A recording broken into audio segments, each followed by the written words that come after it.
The Turn of the Screw by Henry James. Chapter 1. I remember the whole beginning as a succession of flights and drops, a little seesaw of the right throbs and the wrong. After rising in town to meet his appeal, I had, at all events, a couple of very bad days, found myself doubtful again, felt indeed sure I had made a mistake. In this state of mind I spent the long hours of bumping, swinging coach that carried me to the stopping-place, at which I was to be met by a vehicle from the house. This conveyance, I was told, had been ordered, and I found, toward the close of the June afternoon, a commodious fly in waiting for me. Driving at that hour, on a lovely day, through a country to which the summer sweetness seemed to offer me a friendly welcome, my fortitude mounted afresh, and as we turned into the avenue, encountered a reprieve that was probably but a proof of the point to which it had sunk. I suppose I had expected, or had dreaded, something so melancholy that what greeted me was a good surprise. I remember as a most pleasant impression the broad clear front, its open windows and fresh curtains, and the pair of maids looking out. I remember the lawn, and the bright flowers, and the crunch of my wheels on the gravel, and the clustered tree-tops over which the rooks circled and cawed in the golden sky. The scene had a greatness that made it a different affair from my own scant home, and there immediately appeared at the door, with a little girl in her hand, a civil person, who dropped me as decent a curtsy as if I had been the mistress or a distinguished visitor. I had received in Harley Street a narrower notion of the place, and that, as I recalled it, made me think the proprietor still more of a gentleman, suggested that what I was to enjoy might be something beyond his promise. I had no drop again till the next day, for I was carried triumphantly through the following hours by my introduction to the younger of my pupils. The little girl who accompanied Mrs. Grose appeared to me on the spot a creature so charming as to make it a great fortune to have to do with her. She was the most beautiful child I had ever seen, and I afterward wondered that my employer had not told me more of her. I slept little that night. I was much too excited, and this astonished me too, I recollect, remained with me, adding to my sense of the liberality with which I was treated. The large, impressive room, one of the best in the house, the great state bed, as I almost felt it, the full-figured draperies, the long glasses, in which for the first time I could see myself from head to foot, all struck me, like the extraordinary charm of my small charge, as so many things thrown in. It was thrown in as well from the first moment that I should get on with Mrs. Grose in a relation over which, on my way, in the coach, I fear I had rather brooded. The only thing, indeed, that in this early outlook might have made me shrink again was the clear circumstance of her being so glad to see me. I perceived within half an hour that she was so glad, stout, simple, plain, clean, wholesome woman, as to be positively on her guard against showing it too much. I wondered even then a little why she should wish not to show it, and that, with reflection, with suspicion, might of course have made me uneasy. But it was a comfort that there could be no uneasiness in a connection with anything so beatific as the radiant image of my little girl, the vision of whose angelic beauty had probably more than anything else to do with the restlessness that, before morning, made me several times rise and wander about my room to take in the whole picture and prospect, to watch from my open window the faint summer dawn, to look at such portions of the rest of the house as I could catch, and to listen, while in the fading dusk the first birds began to twitter, for the possible recurrence of a sound or two, less natural and not without, but within, that I had fancied I heard. There had been a moment when I believed I recognized, faint and far, the cry of a child. There had been another when I found myself just consciously starting, as at the passage, before my door, of a light footstep. But these fancies were not marked enough not to be thrown off, and it is only in the light, or the gloom, I should rather say, of other and subsequent matters that they now come back to me. To watch, teach, form little Flora would too evidently be the making of a happy and useful life. It had been agreed between us downstairs that after this first occasion I should have her as a matter of course at night, her small white bed being already arranged to that end in my room.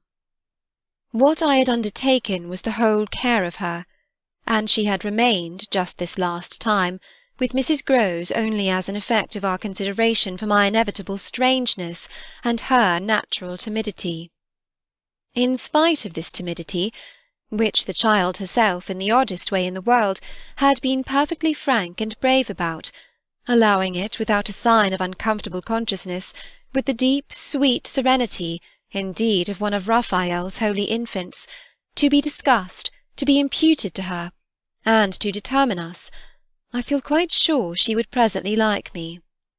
It was part of what I already liked Mrs. Grose herself for, the pleasure I could see her feel in my admiration and wonder as I sat at supper with 4 tall candles, and with my pupil, in a high chair and a bib, brightly facing me between them, over bread and milk. There were naturally things that in Flora's presence could pass between us only as prodigious and gratified looks, obscure and roundabout allusions. And the little boy, does he look like her? Is he, too, so very remarkable? One wouldn't flatter a child. Oh, miss, most remarkable, if you think well of this one.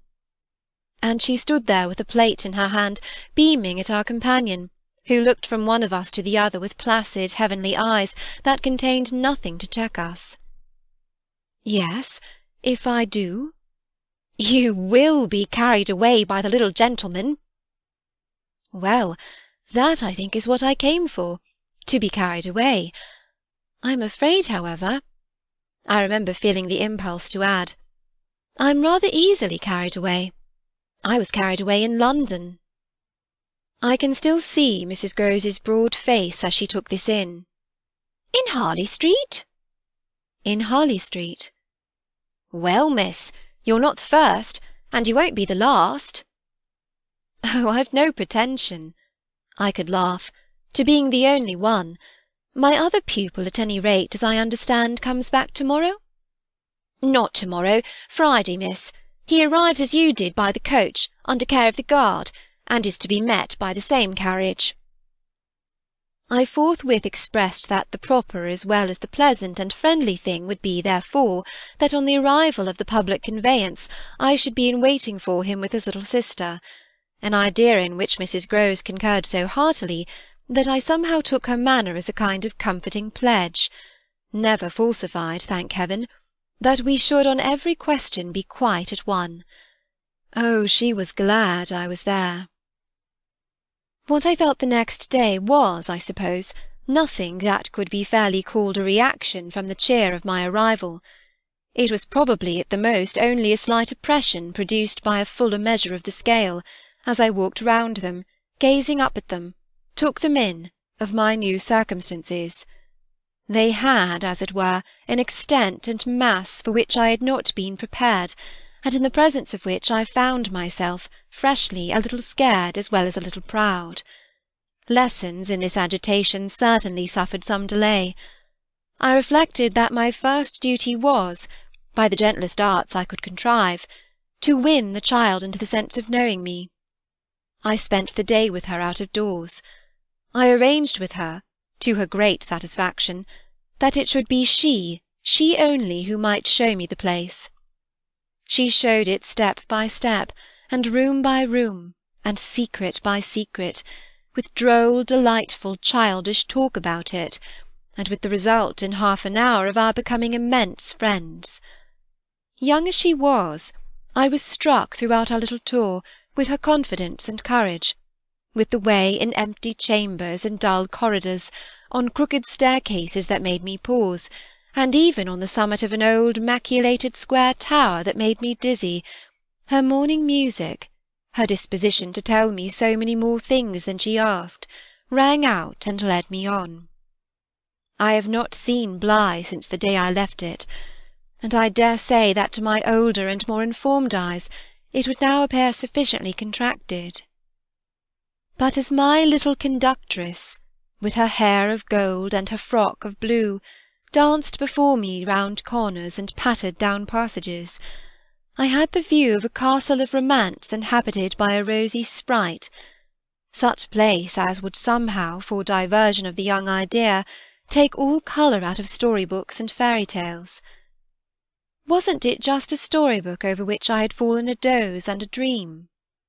No, it was a big, ugly, antique, but convenient house, embodying a few features of a building still older, half replaced and half utilised, in which I had the fancy of our being almost as lost as a handful of passengers in a great drifting ship.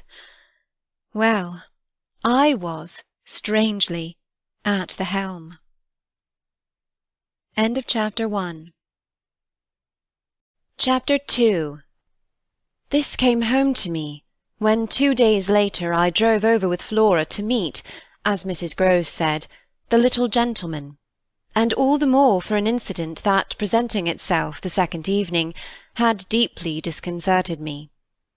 The first day had been, on the whole, as I have expressed, reassuring, but I was to see it wind up in keen apprehension. The post-bag that evening, it came late, contained a letter for me, which, however, in the hand of my employer, I found to be composed but of a few words, enclosing another, addressed to himself, with a seal still unbroken. "This, I recognise, is from the head-master, and the head-master's an awful bore. Read him, please, deal with him, but mind you don't report, not a word.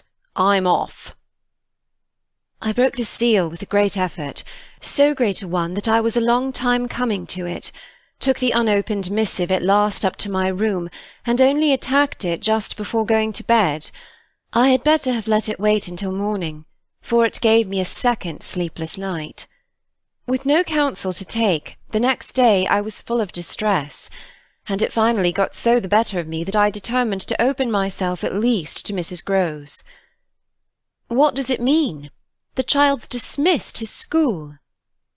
She gave me a look that I remarked at the moment, then visibly, with a quick blankness, seemed to try to take it back. "But aren't they all?" "Sent home, yes, but only for the holidays. Miles may never go back at all." Consciously, under my attention, she reddened. "They won't take him?" "They absolutely decline." At this she raised her eyes, which she had turned from me. I saw them fill with good tears. "What has he done?" I hesitated, then I judged best simply to hand her my letter, which, however, had the effect of making her, without taking it, simply put her hands behind her. She shook her head sadly. "Such things are not for me, miss." My counsellor couldn't read. I winced at my mistake, which I attenuated as I could, and opened my letter again to repeat it to her. Then, faltering in the act and folding it up once more, I put it back in my pocket. "Is he really bad?" The tears were still in her eyes. "Do the gentlemen say so?" "They go into no particulars. They simply express their regret that it should be impossible to keep him. That can have only one meaning." Mrs. Grose listened with dumb emotion. She forbore to ask me what this meaning might be, so that presently, to put the thing with some coherence, and with the mere aid of her presence to my own mind, I went on. "That he's an injury to the others." At this, with one of the quick turns of simple folk, she suddenly flamed up. "Master Miles? Him an injury?" There was such a flood of good faith in it, that though I had not yet seen the child, my very fears made me jump to the absurdity of the idea. I found myself, to meet my friend the better, offering it on the spot sarcastically. "To his poor little innocent mates." "It's too dreadful!" cried Mrs. Grose. "To say such cruel things! Why, he's scarce 10 years old." Yes, yes, it would be incredible." She was evidently grateful for such a profession. "See him, miss, first, then believe it." I felt forthwith a new impatience to see him. It was the beginning of a curiosity that, for all the next hours, was to deepen almost to pain. Mrs. Grose was aware I could judge of what she had produced in me, and she followed it up with assurance. "You might as well believe it of the little lady. Bless her!" she added the next moment. "Look at her." I turned and saw that Flora, whom 10 minutes before I had established in the schoolroom with a sheet of white paper, a pencil, and a copy of nice round O's, now presented herself to view at the open door. She expressed in her little way an extraordinary detachment from disagreeable duties, looking to me, however, with a great childish light that seemed to offer it as a mere result of the affection she had conceived for my person, which had rendered necessary that she should follow me. I needed nothing more than this to feel the full force of Mrs. Grose's comparison, and catching my pupil in my arms, covered her with kisses in which there was a sob of atonement. None the less, the rest of the day I watched for further occasion to approach my colleague, especially as, toward evening, I began to fancy she rather sought to avoid me. I overtook her, I remember, on the staircase. We went down together, and at the bottom I detained her, holding her there with a hand on her arm. "I take what you said to me at noon as a declaration that you've never known him to be bad." She threw back her head. She had clearly by this time, and very honestly, adopted an attitude. "Oh, never known him! I don't pretend that." I was upset again. "Then you have known him?" "Yes, indeed, miss, thank God." On reflection I accepted this. "You mean that a boy who never is—" "Is no boy for me." I held her tighter. "You like them with the spirit to be naughty?" Then, keeping pace with her answer, "So do I." I eagerly brought out, "But not to the degree to contaminate." "To contaminate?" My big word left her at a loss. I explained it. "To corrupt." She stared, taking my meaning in, but it produced in her an odd laugh. "Are you afraid he'll corrupt you?" She put the question with such a fine, bold humour that with a laugh, a little silly doubtless, to match her own, I gave way for the time to the apprehension of ridicule. But the next day, as the hour for my drive approached, I cropped up in another place. "What was the lady who was here before?" "The last governess. She was also young and pretty, almost as young and almost as pretty, miss, even as you." "Ah, then, I hope her youth and her beauty helped her," I recollect throwing off. "He seems to like us young and pretty." "Oh, he did," Mrs. Grose assented. "It was the way he liked every one." She had no sooner spoken, indeed, than she caught herself up. "I mean that's his way, the master's." I was struck. "But of whom did you speak first?" She looked blank, but she coloured. "Why, of him." "Of the master?" "Of who else?" There was so obviously no one else that the next moment I had lost my impression of her having accidentally said more than she meant, and I merely asked what I wanted to know. "Did she see anything in the boy?" "That wasn't right. She never told me." I had a scruple, but I overcame it. "Was she careful? Particular?" Mrs. Grose appeared to try to be conscientious. "About some things, yes." "But not about all?" Again she considered. "Well, miss, she's gone. I won't tell tales." "I quite understand your feeling," I hastened to reply, but I thought it, after an instant, not opposed to this concession, to pursue.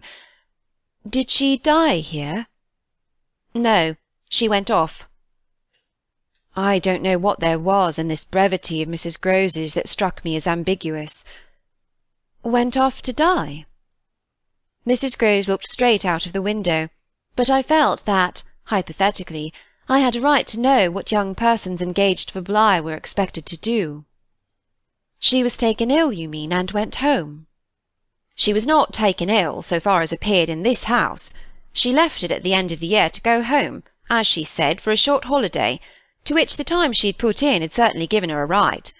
We had then a young woman, a nursemaid who had stayed on, and who was a good girl and clever, and she took the children altogether for the interval. But our young lady never came back, and at the very moment I was expecting her I heard from the master that she was dead." I turned this over. "But of what?" "He never told me.